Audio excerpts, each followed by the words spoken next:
Alors, commencer, pour commencer, nous allons introduire ce webinaire avant de présenter la démarche du Centre Robert Laplane, qui va nous amener à la rencontre entre le Centre Robert Laplane et nous-mêmes PEPS. On pourra ensuite, dans un troisième temps, présenter la démarche comme nous de PEPS et pouvoir, en avant-dernière partie, avancer, justement présenter la complémentarité et la singularité vraiment entre nos démarches avant de finir sur une animation participative où justement on pourra réactiver nos caméras à ce moment-là. Donc maintenant, je vais laisser la parole à Claire-Marie et Véronique pour présenter justement l'introduction et la première partie sur leur démarche. Voilà, donc bonjour. Nous allons reprendre quelques points essentiels sur les fondements de la communication, sachant que toute personne éprouve des sensations, des ressentis, des émotions. Elle expérimente, elle confronte, elle construit ses traces mnésiques, elle intègre. À partir de quoi elle se forge des hypothèses pour avancer dans son rapport au monde. Ça, c'est le lot de tout le monde. Et la personne en situation de handicap, elle vit la même chose. Elle trouve ses moyens d'en faire état. Ils sont un peu différents des nôtres. Et à nous de repérer les modalités et ce qu'elles traduisent de leur intention locuteur. Il est essentiel de comprendre ce qui anime la personne, ce qui vient de son espace interne. Parfois, cette personne a besoin d'être soutenue, accompagnée pour faire émerger ses sensations, ses ressentis, ses émotions pour les rendre partageables. Alors, notre rôle, c'est de leur donner des outils pour formaliser au mieux la pensée et pour la rendre accessible au plus grand nombre. Voilà. Bon, on va présenter en quelques mots la fameuse démarche d'accès au langage. C'est une démarche qui a émergé au fil de l'expérience partagée avec les enfants. Des enfants qui étaient accueillis dans un établissement, pour la plupart sourds et présentant des troubles complexes du langage, de toute façon. Alors, la démarche, c'est un apport multimodal qui associe des supports visuels, de la mimogestualité, des signes de la LSF, de la langue orale, qui associe tous ces médias à la situation vécue ou à vivre. Ces supports visuels, qu'ils soient dessins situationnels, pictogrammes, constituent un élément de référence commun. Leur élaboration en temps réel sollicite et maintient l'attention conjointe des interlocuteurs. Et c'est ça l'important, c'est-à-dire c'est toujours fait en présence de la personne qui est en action pour regarder, qui ne regarde pas un produit fini. Le passage par une représentation schématique globale des situations est nécessaire. On commence par représenter la situation dans sa globalité. C'est ça que nous nommons dessin situationnel. Il est réalisé sous les yeux de la personne par le professionnel ou l'aidant qui commente à l'oral ou en signe ce qu'il est en train de dessiner. Et le dessin, de cette façon, le dessin en action mobilise l'attention de l'enfant, non pas sur un objet, mais sur une action en train de se dérouler. L'intervenant dessine à l'intention de l'enfant dans l'espace d'interlocution. Et l'enfant suit du regard l'élaboration du dessin qui se construit. Et s'il souhaite, il peut même intervenir dans la représentation que l'adulte lui propose. Il peut la modifier, il peut la commenter, il peut tripoter la feuille, le support, barrer, froisser, entourer, ce qu'il fait. Et une fois terminé, eh bien, le dessin donne à voir la représentation de la scène dans sa globalité. Celle-ci fait référence aux événements vécus ou à vivre, aux événements réels ou imaginés à partir de quelque chose de réel, aux événements réellement advenus ou simplement espérés.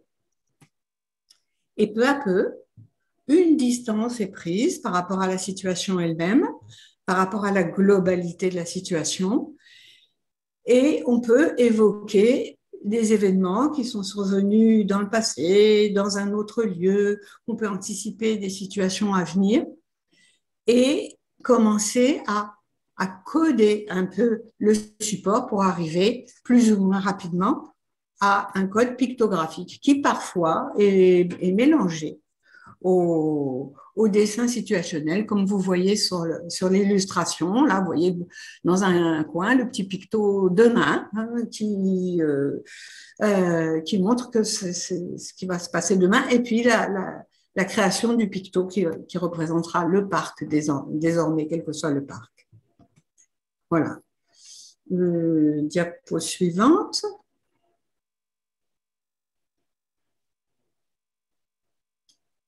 Voilà.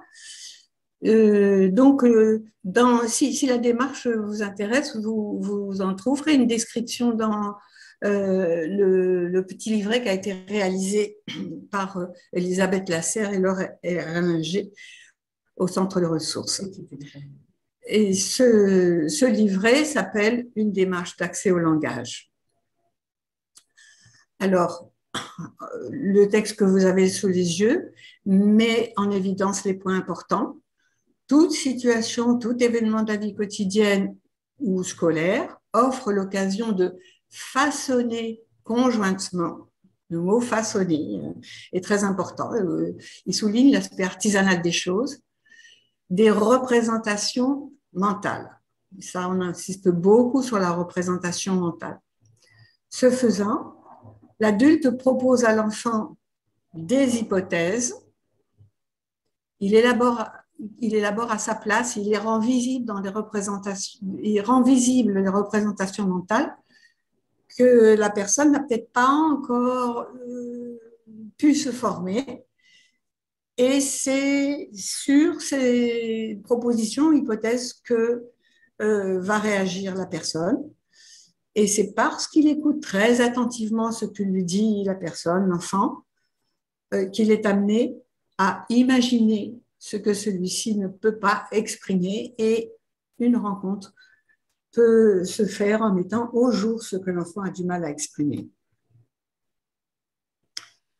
Alors, la démarche s'appuie sur deux concepts fondamentaux.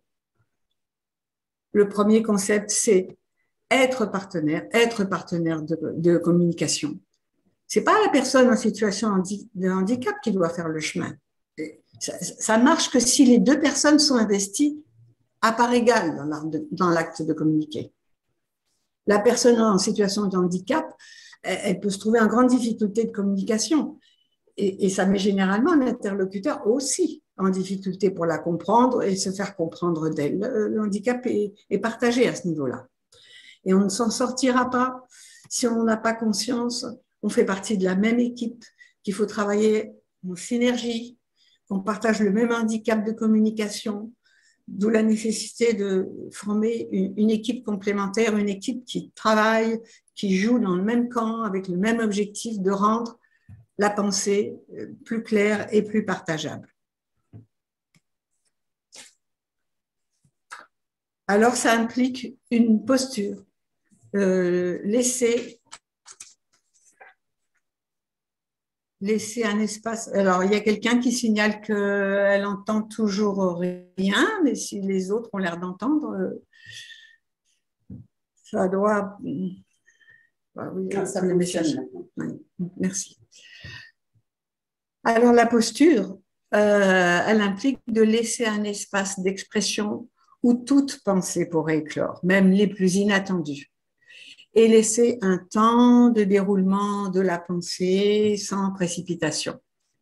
Laisser la priorité aux intentions de la personne et de ce fait, admettre pour un temps, de mettre de côté les nôtres, nos intentions en tant qu'accompagnants, dans le désir de bien faire, de donner des informations. Non, priorité aux intentions de la personne qu'on accompagne. Alors, le deuxième fondamental de cette démarche, c'est l'attention et l'action conjointe. Et c'est le support visuel.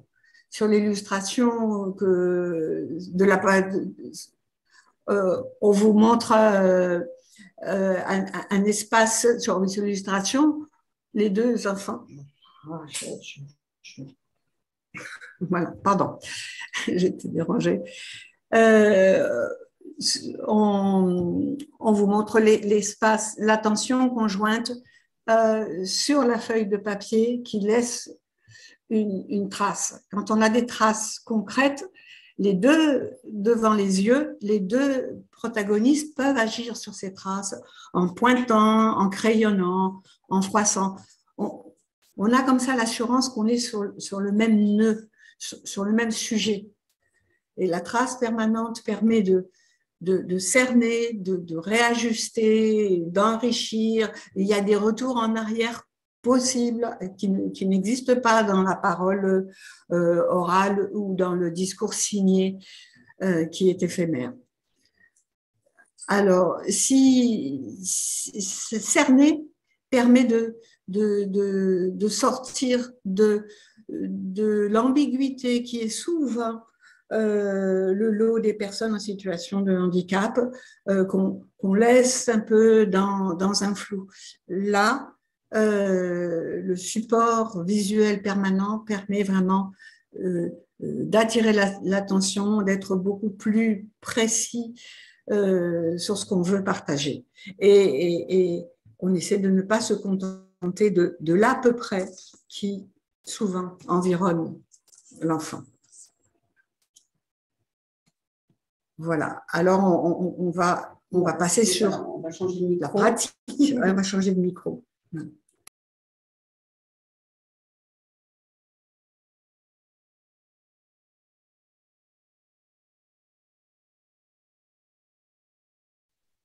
Voilà.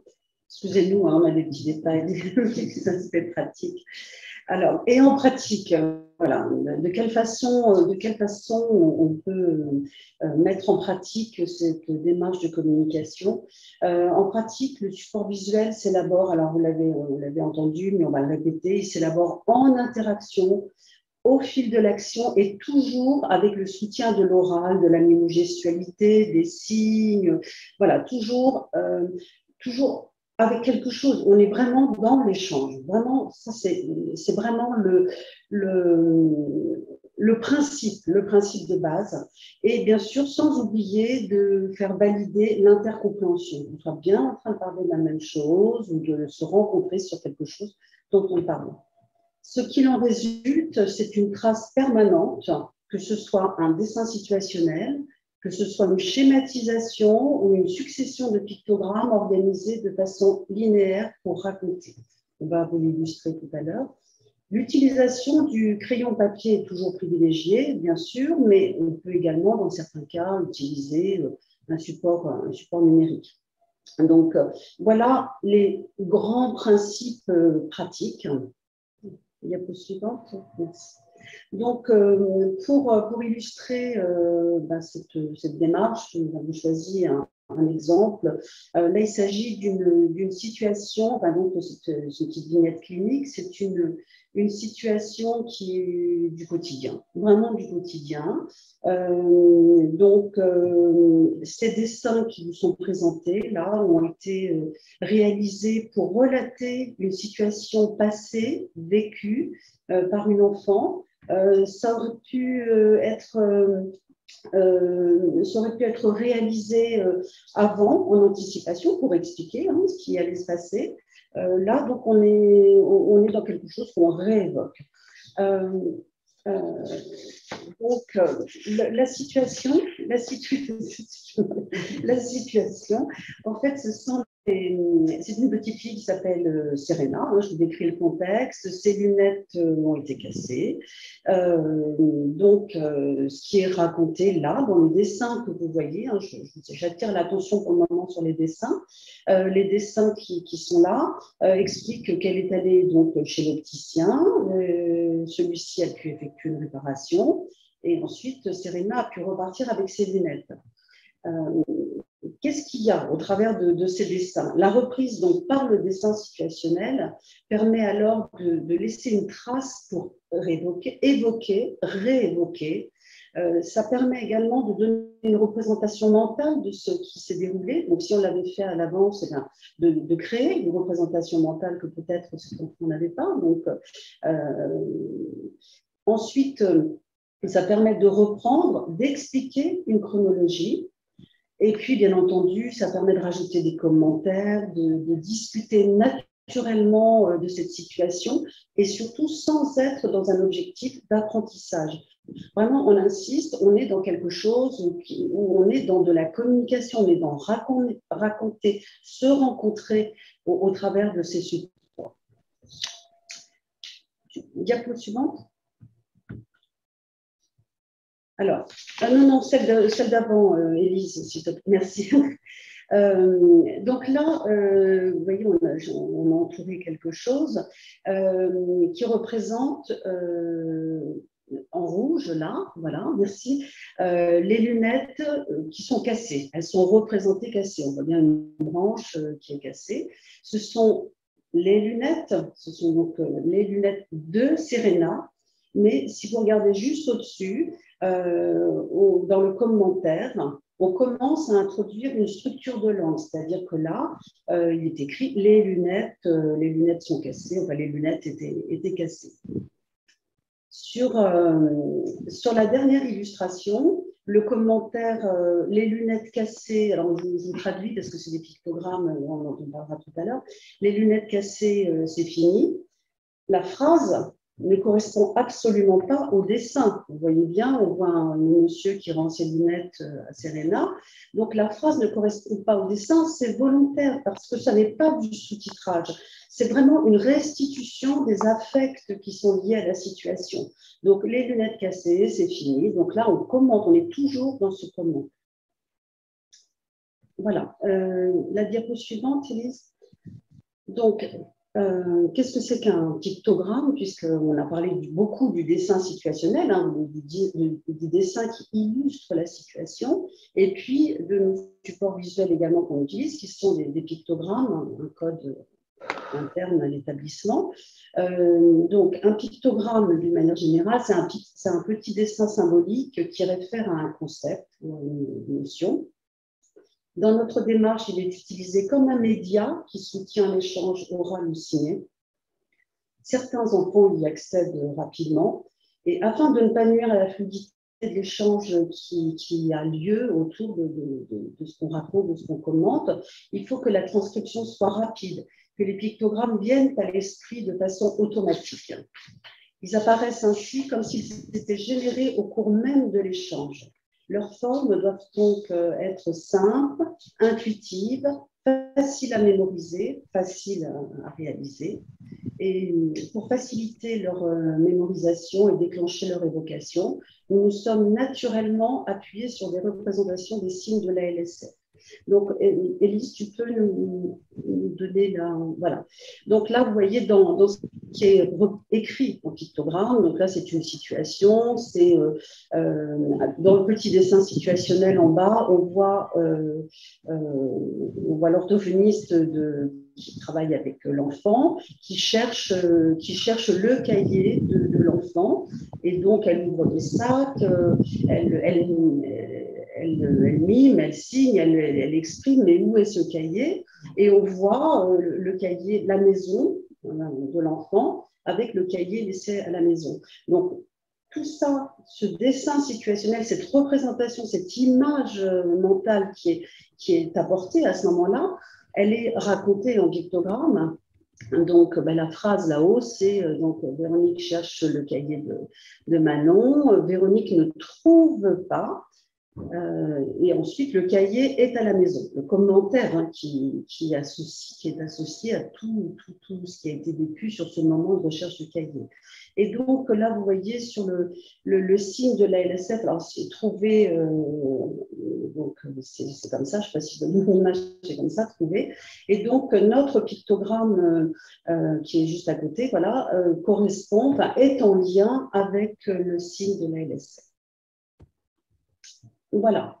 Là, pareil, sur le site du centre de ressources, il y a des petits livrets qui sont téléchargeables, qui vous parlent de notre démarche de communication et d'autres choses, et puis des pictogrammes. La petite fabrique.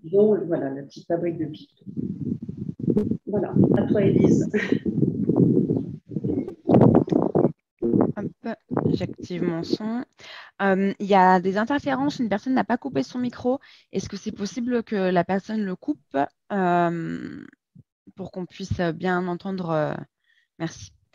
Du coup, je vais partir maintenant sur la deuxième partie de la présentation qui est une rencontre entre la Plane, le Élise, Centre on ne Robert t'entend Laplane pas. et PEPS. Ah mince, vous m'entendez pas?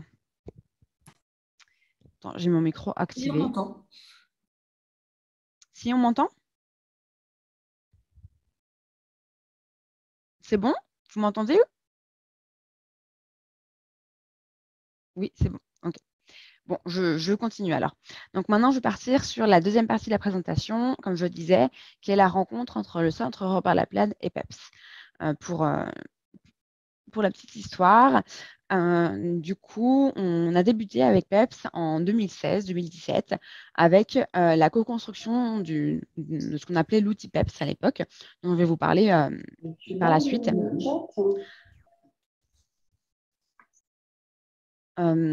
Et du coup, Véronique, tu as ton micro qui est activé.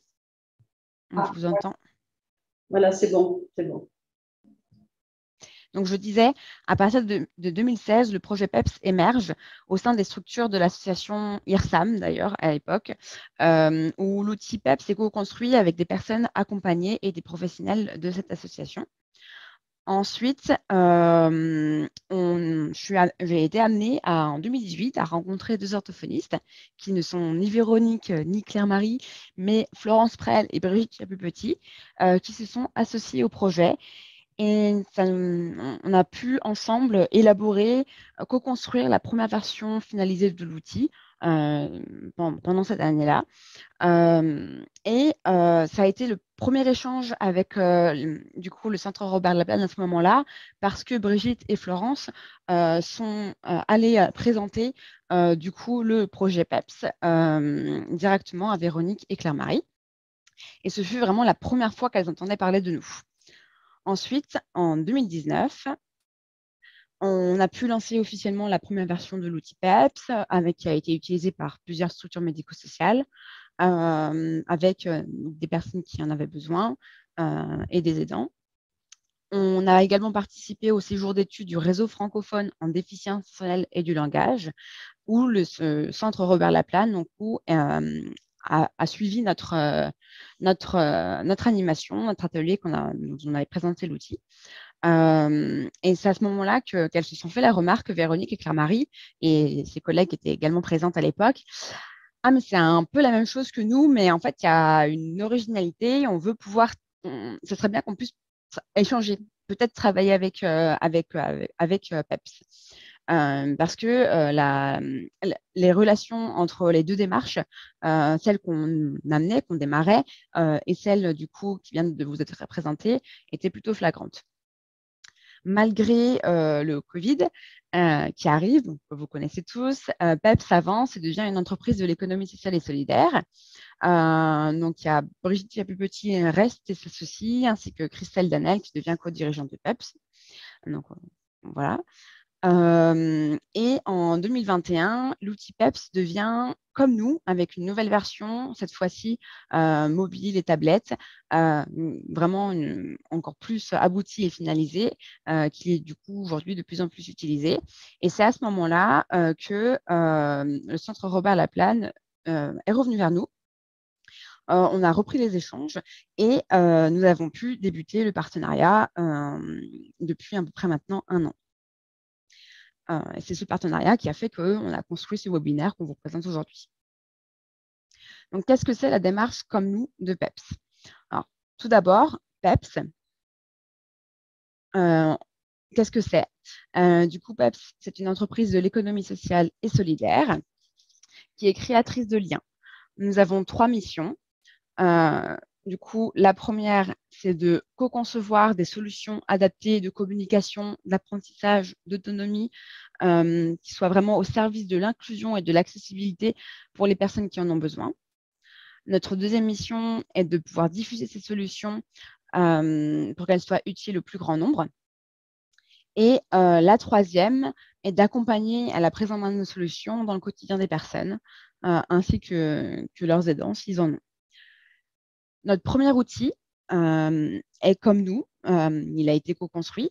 Donc, c'est une application mobile et tablette, mais pas seulement. C'est aussi bien plus qu'un outil, une démarche vraiment complète qui est associée, et c'est ce dont je vais vous parler maintenant. Donc, toutes nos actions, toutes nos démarches, toutes nos actions démarrent avec une démarche de co-construction. Donc, tout ce que nous le faisons avec les personnes qui en ont besoin, construire ensemble. Notre approche se fait en 4 étapes. D'abord, identifier les besoins concrets des personnes. Ensuite, avec elles, bien sûr. Ensuite, pouvoir animer et mener des temps de créativité permettant d'identifier les nouvelles solutions pouvant répondre aux besoins. Mener des ateliers pour approfondir les idées. Et arriver à ce qu'on peut appeler des prototypes, des premières versions d'une solution, pour ensuite aller vers une solution finalisée et qu'on peut tester dans le quotidien des personnes, avec les personnes, et du coup les inclure vraiment complètement dans la démarche. On se parle de solution. Pourquoi? Parce qu'une solution, pour nous, n'est pas forcément un outil numérique ni physique. Ça peut être également un service ou une nouvelle organisation. C'est tout ce qui peut répondre aux besoins, au sens large. À chaque étape, toutes les personnes qui ont les besoins sont vraiment intégrées. C'est comme ça que Comme nous et la démarche qui est associée à Comme nous a émergé. Donc, Comme nous, comme je disais, c'est une application mobile et tablette. C'est un outil qui est au service de l'inclusion et de l'accessibilité des lieux du quotidien des personnes. Il peut être utilisé à plusieurs comme un outil de communication ou seul comme un outil de séquencement de tâches pour l'apprentissage. Comme nous, est ergonomique et intuitif. Elle est composée d'images, de pictogrammes, ça peut être des dessins, des photos, avec des mots associés. C'est sous forme d'un parcours en 3 étapes. C'est vraiment une organisation inédite du contenu avec une entrée situationnelle dans les parcours et pas du tout sémantique. Donc, c'est vraiment le point clé qu'il faut retenir de Comme nous, c'est qu'on est dans une entrée situationnelle des parcours. C'est aussi une application qui est facile et rapide à utiliser. Comme nous, est interactif, il s'adapte aux situations du quotidien. On a besoin d'être efficace dans l'échange. On a besoin justement de créer de l'interaction avec les personnes. Il a été créé au démarrage comme un outil pour vraiment se débloquer d'une situation du quotidien et pouvant être utilisé par des personnes de l'entourage, même si cet entourage ne connaît pas la personne elle-même, ne connaît pas sa manière de s'adapter, sa manière de communiquer, ne sait pas s'y adapter. Donc, par exemple, une personne signante arrive dans un magasin, demande en signe, du coup, ou montre un peu ce qu'elle veut. La personne en face peut répondre en montrant, etc. Mais du coup, si elle veut poser des questions, par exemple, on a montré une tarte, est-ce que vous voulez une grande tarte, une petite tarte, une part de tarte? Ça peut être vite compliqué de pouvoir rentrer dans l'échange si la personne en face n'est pas un minimum sensibilisée et du coup qu'elle ne connaît pas du tout les manières différentes de communiquer et peuvent être bloquées. Donc l'application Comme nous vient faciliter justement ces échanges. L'application est également évolutif et personnalisable. Tous les parcours qui sont préparamétrés ont été faits en co-construction avec les personnes qui l'utilisent et sont 100% personnalisables en fonction des besoins et des capacités des personnes. C'est vraiment l'objectif. Alors, comme nous, ça accompagne d'une démarche d'utilisation et de personnalisation. Donc, tout d'abord, au moment de l'utiliser, euh, comme nous, vient vraiment en position de compagnon. Il n'a pas vocation à remplacer la communication, à remplacer les manières, enfin, ce qu'a déjà la personne elle-même, donc la réalisation, les signes, les mimes, la parole, tout le gestuel, etc. L'objectif, c'est vraiment d'utiliser cet outil de manière conjointe entre les deux interlocuteurs. L'outil ne vient pas s'interposer entre les deux interlocuteurs, mais vient se placer à côté pour que chacun puisse l'utiliser et se débloquer de la situation. Donc, en premier lieu, la personne va utiliser ses propres moyens de communication. Et si elle n'arrive pas à comprendre et à se faire comprendre, si elle est bloquée, elle va pouvoir sortir l'outil, dérouler le parcours d'image, effectivement d'image en 3 clics, où à chaque fois, elle va choisir, montrer, cliquer, et la personne en face pourra comprendre le message. Ça peut être une décision, un choix, poser une question, apporter un élément de réponse, vraiment tout ce qu'on veut. Donc ça, c'est dans un second temps. Dans un troisième temps, la personne en face va pouvoir répondre de la même manière, c'est-à-dire avec ses propres moyens. Donc, en général, elle va parler et éventuellement utiliser son environnement. Et si elle-même n'arrive pas à comprendre ou à se faire comprendre, elle va pouvoir choisir également des images à montrer dans l'application et vraiment se positionner sur ce support en complément comme son interlocuteur en face. C'est un peu comme une carte. Euh, Par exemple, une personne qui arrive dans la rue vient de demander son aide. On ne connaît pas du tout la langue de la personne.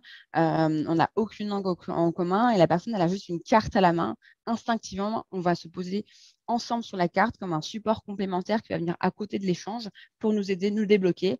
Et ben là, c'est pareil, sauf que ce n'est pas une carte, c'est l'application comme nous, paramétrée justement avec des parcours utiles pour la personne. En amont de la mise en place de comme nous dans le quotidien de la personne, et, il faut penser justement qu'est-ce qu'on va mettre dedans, réfléchir à comment on amène l'outil auprès de la personne, comment on la fait participer pour qu'elle-même se rende compte de ses propres limites et de ses potentialités, et comment mettre en place l'outil dans son quotidien pour que ce soit vraiment utile pour elle. Donc, sans cette réflexion, l'outil, en gros, ne sert à rien. Donc, il y a vraiment toute une démarche en amont de l'utilisation, qu'on j'appelle la partie démarche de personnalisation de Comme nous, qui est à mettre en place. Elle se fait en plusieurs étapes. Tout d'abord, on identifie l'idée, donc le besoin qui est le besoin qui est présent et donc la situation associée. Ensuite, on construit avec la personne le parcours à partir de ses besoins. Donc là, à ce moment-là, on n'est pas du tout encore sur l'outil numérique. On est dans la réflexion, dans l'identification. Donc, on va aller, par exemple, tout à l'heure, je parlais de la boulangerie. On va aller dans la boulangerie. On va aller voir qu'est-ce qui se passe, pourquoi la personne elle a des difficultés, où sont ces difficultés précisément. Et on va pouvoir en ressortir des mots-clés, des images qu'on va pouvoir prendre directement dans la situation et ensuite réfléchir justement à la construction en amont de ce parcours. Une fois qu'on a fait une première construction, on va pouvoir paramétrer l'outil, donc personnaliser l'outil avec ce parcours-là, puis le tester avec la personne directement hors situation d'abord, puis en situation, et à chaque fois faire des ajustements pour que ce soit vraiment utile pour la personne. On ne va jamais penser à tout au démarrage. On aura régulièrement besoin de se re-questionner, de se dire oui, ok, bah, est-ce que déjà toutes les images qui sont utilisées, les pictogrammes, les photos, les mots associés, est-ce qu'ils sont compréhensibles? Est-ce que par la personne, est-ce que l'ordre il est bien choisi? Donc ça c'est hors situation. En situation, du coup, on va pouvoir le tester, le parcours, dans l'interaction avec la personne. Dans ce cas, bah, est-ce qu'il répond vraiment aux besoins? Est-ce qu'il débloque réellement la personne? Si non, justement, on va compléter, ajouter, modifier et repersonnaliser et vraiment faire cette boucle-là pour ensuite avoir un parcours finalisé avec l'outil qu'on met en place dans le quotidien de la personne, qui va pouvoir l'utiliser en autonomie, plus ou moins en autonomie en fonction de la personne. Et au bout de quelques temps, du coup, cette personne va avoir des besoins qui vont évoluer. Dans ce cas, il faut également faire évoluer le contenu de l'application, le parcours, justement pour qu'il réponde toujours à ses besoins dans le temps. J'ai déjà donné un petit peu des exemples. Je vais en donner un dernier qui est l'exemple de Léa, qui est une jeune fille de 15 ans, une jeune femme même de 15 ans, qui a des difficultés à se repérer dans les grands espaces et elle n'arrive pas à trouver dans le supermarché le rayon des fruits pour acheter son fruit préféré parce qu'il fait chaud et les fruits en été. Au printemps comme là, on aime bien en manger, mais malheureusement, elle ne trouve pas. Léa a en fait des difficultés pour comprendre et se faire comprendre, un manque d'autonomie entraînant des blocages et mal-être, et elle ne gère pas du tout les imprévus au quotidien. Léa a une pathologie qui entraîne des troubles du langage. Et dans ce cas-là, Léa, elle va pouvoir utiliser comme nous pour justement poser la question au vendeur et pouvoir se débloquer, arriver à se faire comprendre et à comprendre la réponse de l'interlocuteur.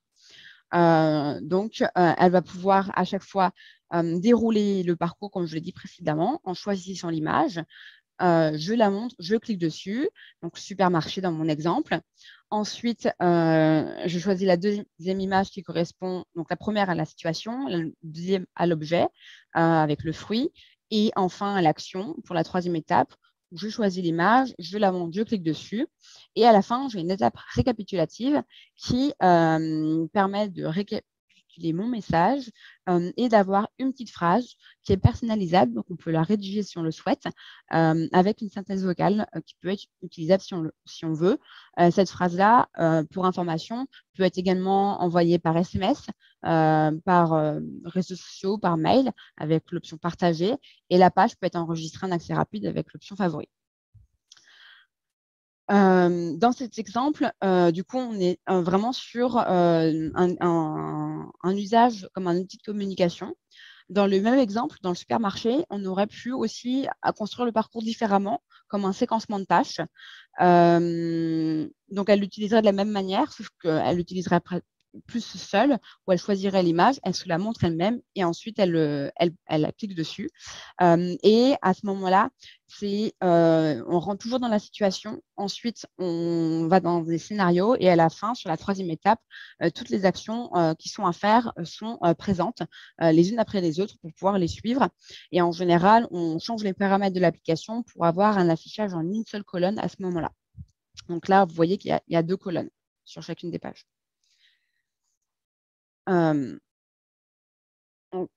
L'outil est vraiment complètement personnalisable. Vous pouvez voir sur la première image, vous pouvez ajouter des photos, vous pouvez faire des dessins depuis l'application. L'objectif, c'est vraiment de tout personnaliser pour répondre au plus près possible aux besoins de la personne et à vraiment s'adapter à elle. C'est vraiment la clé d'utilisation de la démarche. On crée nous-mêmes nos pictogrammes qui sont dans l'application. On est en train de constituer petit à petit une bibliothèque de pictogrammes qui a vocation à ne pas être infantilisant, qui se rapproche de manière le plus concrète du quotidien pour justement être très visuel. Et les parcours préconstruits ont été d'abord construits en fait par les utilisateurs, puis on les généralise en créant des pictogrammes et après, on propose ces parcours à tous nos utilisateurs, donc ce qui permet vraiment d'avoir une communauté qui se crée au fur et à mesure avec de plus en plus de parcours préconstruits qui permettent une utilisation plus rapide dans le quotidien, une mise en place vraiment précise avec peut-être moins de temps à mettre en place. Donc là, j'ai terminé sur la partie de la démarche comme nous. On va passer maintenant sur la rencontre entre les deux démarches avec la philosophie commune et les singularités complémentaires. Donc, la, la- pardon. La rencontre entre les deux démarches a mis en évidence une philosophie commune, et c'est la confrontation. Attends un petit peu, Élise. C'est la confrontation entre les deux démarches qui révèlent leur singularité, mais ce sont ces singularités elles-mêmes qui les rendent complémentaires. C'est ce qui nous a frappés. Il en ressort au final un enrichissement qui ouvre de nouvelles perspectives pour la personne en situation de handicap. Et c'est ça l'essentiel. Donc, dans le nuage de mots, on a regroupé les mots qui illustraient le socle commun entre les deux démarches, ce qui nous a paru manifeste. Alors, aussi bien dans les données de départ, tu peux y aller, voilà, c'est-à-dire une situation de handicap partagé, et il s'agit d'une démarche, que dans les moyens utilisés, c'est-à-dire la co-construction, la posture, le fait de donner du sens, de l'accompagnement, le côté évolutif et l'importance du feedback de ce qui nous est renvoyé et de se constituer en partenaire. Ça, c'est les moyens qu'on se donne, ce sont les mêmes. Il y a socle commun également du point de vue des bénéfices attendus. Tu peux y aller. Voilà, les bénéfices attendus, c'est donner du sens, c'est penser, aider à penser, et c'est clarifier cette pensée. Et également, socle commun au regard des objectifs poursuivis. Tu peux y aller. C'est-à-dire le pouvoir d'agir, l'autonomie, l'autodétermination. Voilà. Ça, c'est le socle commun des deux démarches.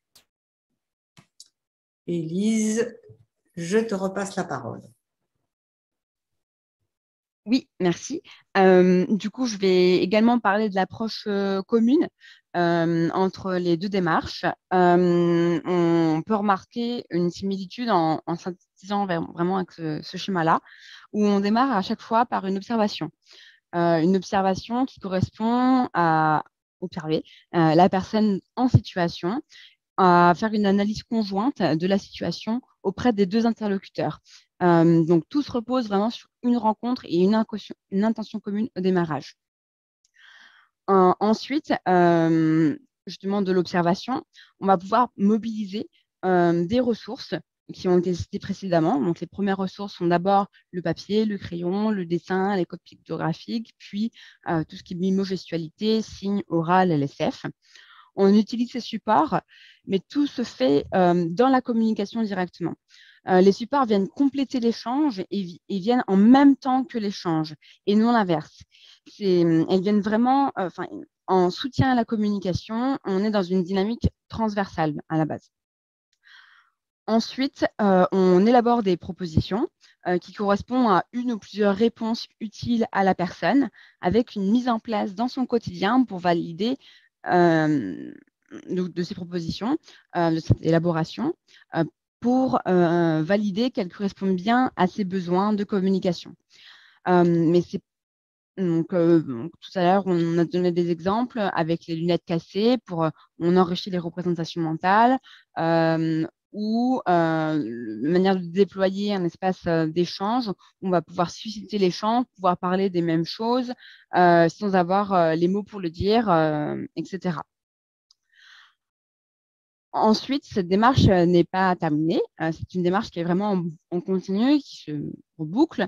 Donc, on va pouvoir recommencer l'observation pour voir l'apport de là ou des réponses qu'on a apportées, des propositions qui ont été faites, comment la personne s'en empare de ce qui lui a été mis à disposition.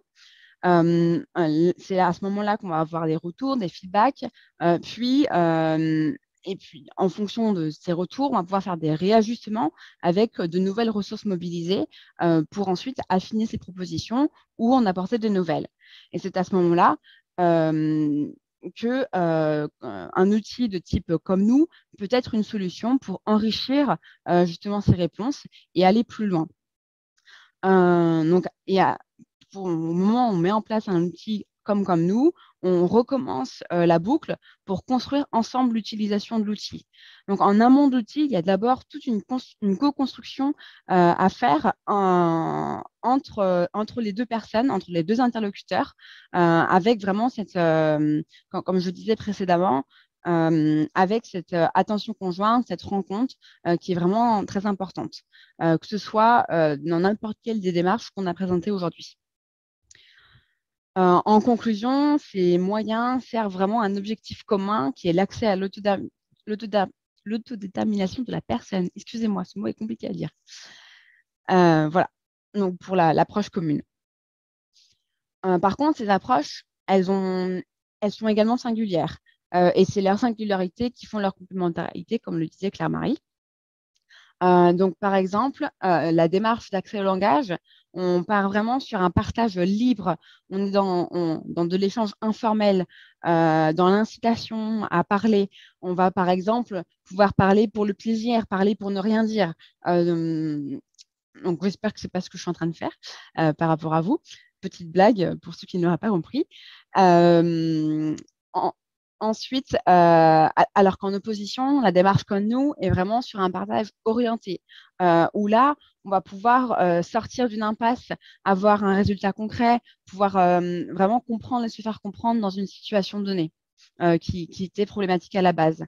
Donc, dans un partage orienté, on a justement la notion d'intention qui est derrière, avec un objectif. Donc, la personne, elle a l'intention d'aller échanger en fait avec son interlocuteur. Alors que dans la démarche du coup d'accès au langage du Centre Laplane, Robert Laplane, l'intention n'est pas obligatoire. Elle peut être présente, mais pas forcément.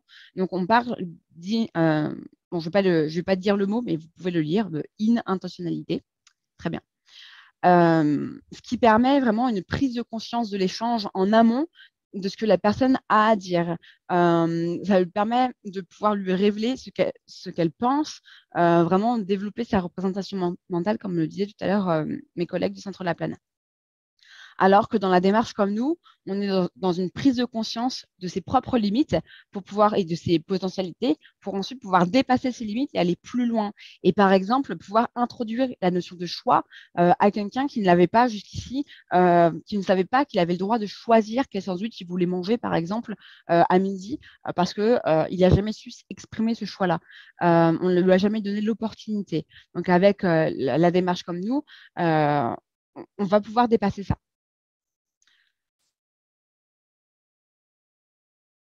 Donc, en pratique, je vais laisser mes collègues Claire-Marie et Véronique en parler.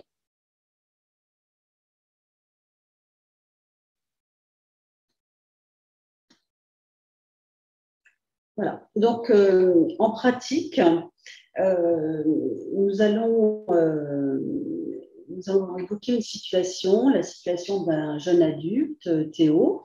Ce jeune adulte, en fait, si on reprend le schéma d'Élise tout à l'heure, avec l'identification du besoin, quel est le besoin exprimé par Théo? En fait, il souhaiterait gagner en autonomie. Il a vraiment un souhait. Il a un souhait de pouvoir se déplacer, de pouvoir aller où il a envie d'aller, quand il a envie d'aller.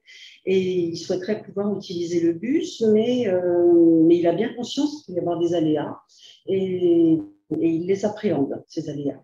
Donc, en collaboration avec son aidant ou un professionnel, sa famille, enfin la personne avec laquelle il va échanger sur cette situation, il va identifier et sélectionner une situation qui pourrait être problématique et qui l'inquiète. Donc, dans la situation de « je voudrais prendre le bus », ok, donc qu'est-ce qui t'inquiète dans cette situation? Et donc là, on a développé la comme exemple, c'est Théo qui pourrait dire je sais faire toutes les étapes, acheter un ticket, monter, valider, etc. Mais moi, ce qui me préoccupe, c'est si le bus n'arrive pas, qu'est-ce que je fais, comment je me débrouille, qu'est-ce qui se passe? Donc, on pose cette situation donc, en dessin situationnel. Alors, c'est très, très petit, je ne sais pas si vous allez bien le voir, mais on a représenté justement un arrêt de bus, enfin un arrêt de bus. Théo qui attend devant le bus, il y a quelques personnes également là. Et puis, on a représenté sur ce schéma, on attend, et puis, donc c'est écrit, j'attends le bus n'arrive pas, j'attends. Et donc là, on pose cette situation. Ok, d'accord, on parle de ça, ce bus qui n'arrive pas. Donc, dans un second temps, il va s'agir d'amener Théo à identifier les questions à poser à une personne présente sur le lieu. Donc, à ton avis, qu'est-ce qui peut se passer? Pour quelles raisons un bus n'arrive pas? Donc, on va l'amener à évoquer des hypothèses. Peut-être que, est-ce que tu peux faire le clic suivant, Élise, s'il te plaît, voilà. Peut-être. Alors, c'est des suppositions, hein, c'est vraiment des choses qu'on va élaborer, c'est-à-dire que c'est avec Théo, où on va l'emmener vers cette réflexion, vers cette création d'hypothèses. D'accord. Alors, peut-être qu'il y a peut-être des embouteillages, il y a peut-être une grève, il y a peut-être d'autres raisons. Bon, alors, et on pose ça, effectivement, sur le papier, toujours. On est tout le temps dans cette construction, dans cette élaboration commune. D'accord. Donc, ça, c'est les hypothèses que tu fais. OK. Donc, admettons, ce bus, finalement, il n'arrive pas. Donc, quelles sont les solutions auxquelles on pourrait penser? Et donc, dans ces solutions, eh bien, il peut imaginer peut-être qu'il faut que j'attende encore. Donc, on le représente en pictogramme. Peut-être que je peux téléphoner à quelqu'un pour prévenir. Sauf que Théo est en difficulté pour parler. C'est un jeune qui ne parle pas.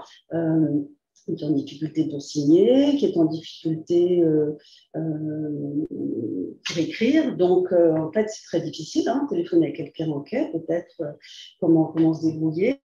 Et puis, il peut imaginer, oui, j'ai envie d'appeler quelqu'un pour qu'on vienne me chercher. Donc, toute cette réflexion, cette élaboration avec Théo, donc avec la personne, on est à nouveau dans cette représentation mentale d'une situation problématique et de sa gestion. Donc, à partir de là, là où on se rejoint avec l'utilisation de l'outil comme nous, on va pouvoir personnaliser. On a vu tout à l'heure, attends, tu es parti un petit peu trop vite, j'ai vu la vidéo. On va pouvoir personnaliser les pictogrammes. Alors, si Théo utilise, il pourra utiliser bien sûr le pictogramme de voiture qui est déjà dans l'application, de bus, etc. Mais peut-être qu'il n'y aura pas justement attendre, grève, et qui sont. Là, on pourra utiliser les pictogrammes qu'il connaît. Donc là, dans l'exemple que vous avez donné, c'est le qu'on utilise. Et donc, à partir de là, on va pouvoir, on a vu tout à l'heure, Élise nous a montré qu'il y avait une zone où on pouvait dessiner ses propres pictogrammes. Donc, on va pouvoir créer ces pictogrammes pour pouvoir s'adresser à une personne. On va encore lancer la vidéo trop vite, Élise.